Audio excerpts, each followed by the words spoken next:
Supernatural by Hitori De Productions. Comes out July 24th. Solo developer.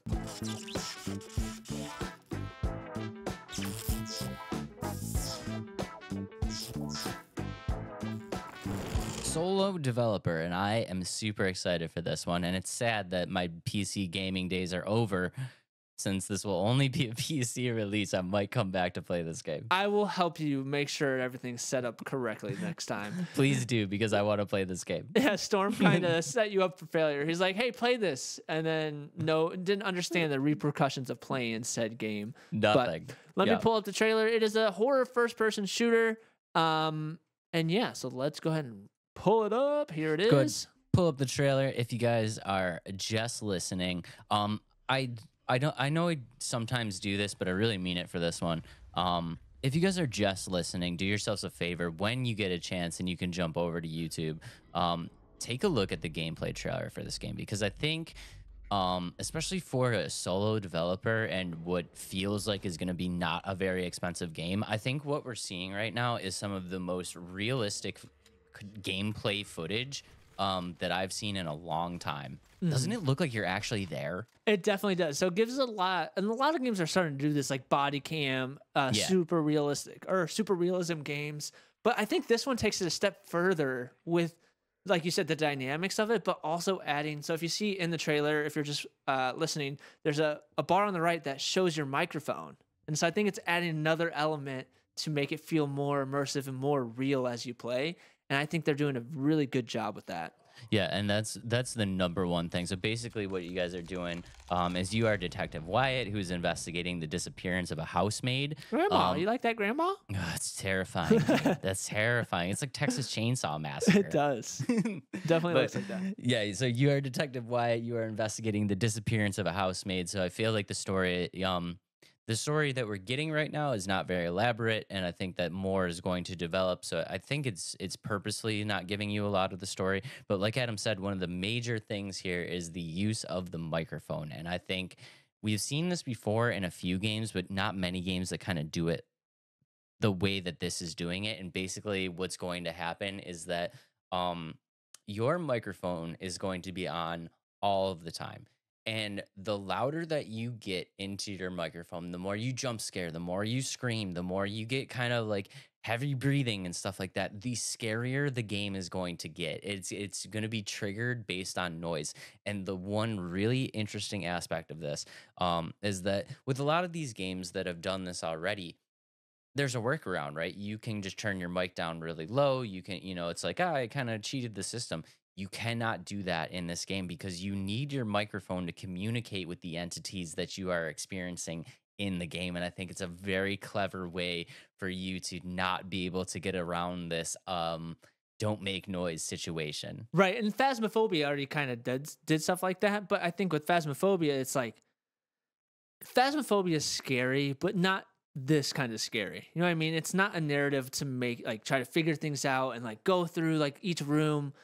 And with Phasmophobia, you have a group of people, and it's more so fun scare, whereas this is going to be like intense horror as you play, I think. And I think that's one of the major things that we need to talk about is that this is a single-player story. And I don't want to throw shade at like Phasmo and stuff like that, but I just feel like you really do lose that scare factor when you're playing with other people. You know what I mean? Like you get that, like, you're going to get that jump scare when you're playing with other people, but you don't get that tenseness because there's no silence. There's no creeping around in silence and just like waiting to see what's kind of happen. Like you're all talking to each other and kind of joking around and making jokes and laughing and having a good time and stuff like that. And I saw that a lot with the game that we were playing, Content Warning, where it's like, you're loaded in with 4 people. Like we go down into the abyss and it's like, obviously we're getting jump scared, but it's still kind of all fun. When you go down there alone, it's just a totally different vibe. And I think being able to do this and having to do the microphone thing, and especially for like streamers and stuff like that, this game is going to be gold. Like this game is going to be amazing to play. It's going to be amazing to watch your friends play it, to be in their chats trying to scare them. I mean, God forbid they have like sound alerts set up and jump scares and stuff like that, where you can kind of add to this scary vibe and try to get them to make noise and stuff like that. I think it's going to be a huge hit for the streaming community. I definitely agree. And I think part of it is like you said, this game's not going to be all that expensive. And what I think is really cool about this game is it does offer some replay like ability. Like a lot of these like horror games that you play, it's like, okay, I played it once, like, yeah, it was a couple hours. But this game, so it's gonna be short. It's gonna be 2 hour, essentially 2 hour playthroughs, but there's three different endings. And I think that when a game's like this short, it's very consumable. And like with like games like Outlast and Madison or these really long horror games, like you kind of lose that tenseness after like your third or fourth hour. It's like, yeah, okay, I know what's coming next. Or yeah, there's gonna probably be a jump scare here. Whereas like when it's this quick of a turnaround, like you start it in 2 hours, you're scared the whole time. And I think that's gonna help a lot with like the replayability. And a lot like what you said, I mean, you jump in and you're playing this game for like 3 to 4 hours, it gets less scary. Also, you know, when you're playing a game like Outlast, Outlast is like I don't know how long it did it take you to get through Outlast. It probably took me like 8, 10, 12. Like it took a lot of hours to get through Outlast. It's like you get these breaks, right? Where you're just like, okay, that's good. Save the game, turn it off, go do something else, you know, like come back to it. This is just like from start to finish, just a very tense and terrifying experience. And you said three different endings. And then if you read the Steam page, they're also teasing a fourth secret ending. So you're actually going to get four endings out of this game. And the secret ending is probably something where you're going to need to do very specific things. So it could be you get three different endings and you get a couple, it takes you a couple playthroughs to figure out what the secret ending is and what you need to do.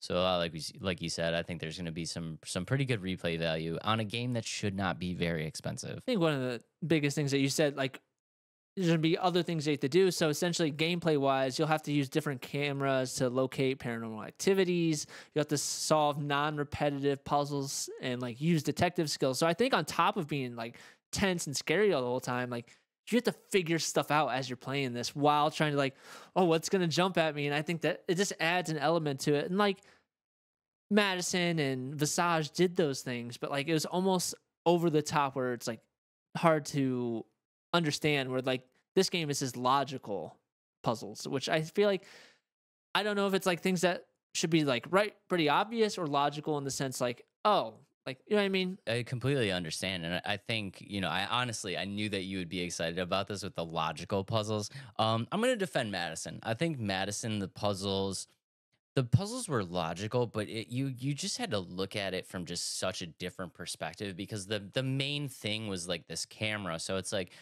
when I was like halfway through my Madison playthrough, in the back of my head when I couldn't figure out something, I would just be like, I got to take a picture of something. You know what I mean? So you would just start taking pictures and you know what I mean? And you would kind of figure it out from there. Visage, on the other hand, was an amazing game. But there's puzzles in there that don't make sense. And I know there's hardcore Visage fans that are, you know, going to defend it, but to the average just kind of, and I play a lot of horror games. I love the horror genre. I play a lot of horror games. To the average kind of horror player, Visage doesn't make sense. So I'm excited that they're saying, and I think they might even be throwing a little bit of shade on Visage, just saying like, hey, we got some puzzles in here, but don't worry, they make sense. The thing with Visage, I'm not saying Visage is a bad game by any means, but man, like you said, there's some things I'm like, I have no idea what is going on in Visage. Like you had to take this heart to this hole to this tree, and it's like, what is going on this at this puzzle at this like order? I'm like, I have no idea. I'm not gonna lie. I needed a walkthrough for Visage. I needed a walkthrough, and I'm not a walkthrough guy. I love struggling with the, you know, I will die to a boss 300 times. Like I love struggling in the games and trying to figure it out. I got to the point with Visage where I'm just like, I am not even scared anymore. I'm just so frustrated that this is not even scary, and I just need to figure out how to get to the next part. Right, and that's exactly how I felt with the game. But overall, I think the game is like super interesting. I think the one developer is doing a great job of like capturing the fear that he's trying to put into the player as you play the game in this puzzle.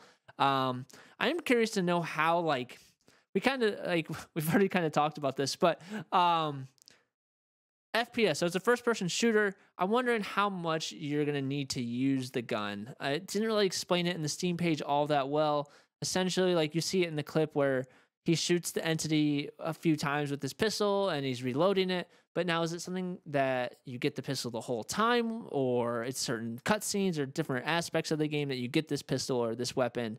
Or or like how do you find ammo? Are you unlimited ammo? It's a lot of questions I have on that side of things. And I'm going to be honest, guys, I still have a ton of questions about this. And again, we talked about this last week, and I specifically went and searched to try to figure out the answer to this question, and I still cannot find out the answer. My kind of idea was that because it seems weird for a first person shooter when you're dealing with like ghosts and entities. You know what I mean? Like you can't shoot a ghost. You know what I mean? It doesn't make any sense.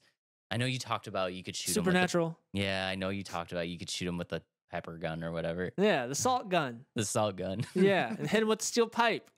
Yeah. I don't Supernatural, the know. TV show, not the I game. know, yeah, but I mean, it could be that. It could be that. But it doesn't in the feel of the game, it doesn't make sense to me because you can't really shoot a ghost. So what my kind of reasoning was like, maybe you're kind of reliving, memories of things that happened in this house, or like maybe you're uncovering parts of the story of what happened to this maid, and like I don't know, maybe you're like seeing it through somebody else's eyes, and it's like you just kind of like witnessed a murder that happened in the house, and that's why the entity is there or something like that.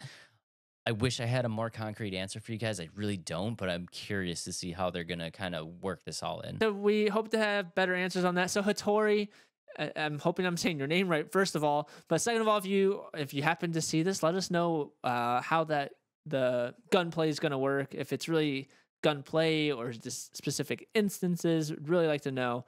And like to see more gameplay. It looks fun. I'm really excited about this one. On the off chance you see this, dude, awesome job. The game looks amazing, already on my wish list, and you got at least one sale ready to rock.